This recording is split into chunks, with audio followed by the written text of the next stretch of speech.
Rory, there's been suggestions that Patrick Reed wasn't very happy yesterday that you declined to acknowledge his attempt to shake your hand. Can you tell us exactly what happened?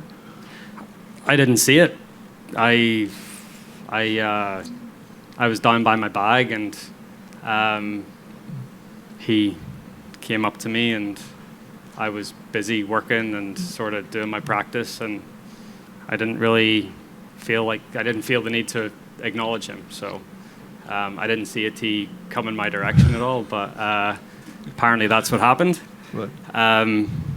And if roles were reversed and I had thrown that tee at him, I'd be expecting a lawsuit. So You didn't duck then, Rory? Huh? You didn't duck? I didn't duck? You didn't duck, no. You didn't feel the need to duck? I didn't see it. No, my back was turned to him. So. Just without labouring the point, I mean, a guy who's landed you with a subpoena, do you think he's probably not entitled to expect you to greet him with open arms? I mean, exactly, right? Like I got a subpoena on Christmas Eve. Like, I mean, I don't see you can't pretend like nothing's happening, right? I think that's the thing. It's like, why? That's, we're living in reality here. He's not, so. Sorry to take this subject with Patrick on the range yesterday a bit further, but Patrick reached out to you. He shook hands with Harry, wishing him Happy New Year. He put his hand out to wish you Happy New Year.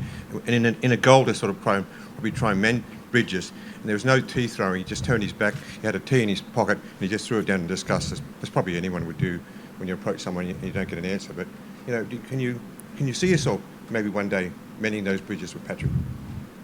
Not at the moment though, but he said he was trying to make an effort. Okay, next question. Ian.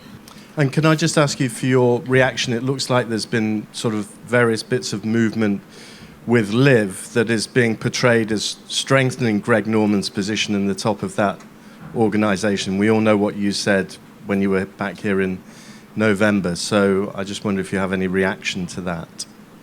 I mean, if the chief executive doesn't have an executive team, I don't know how strong that is.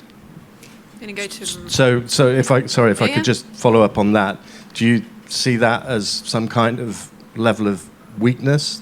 Yeah. Because? I mean, he can't do it himself. He needs to rely on a team, just like all of us rely on teams, right, to do things. You start operating in a silo, it starts to get pretty difficult. Rory, when you mentioned being mentally drained at the end of the year, how much of that is from all the extracurricular stuff that you're doing with LIV? All of it. All of it. But you're happy it's worth that for, No, I mean, I think there was, on reflection last year, I felt like I needed to take on quite a lot, but I think getting the wheels in motion of how hopefully the new system and the new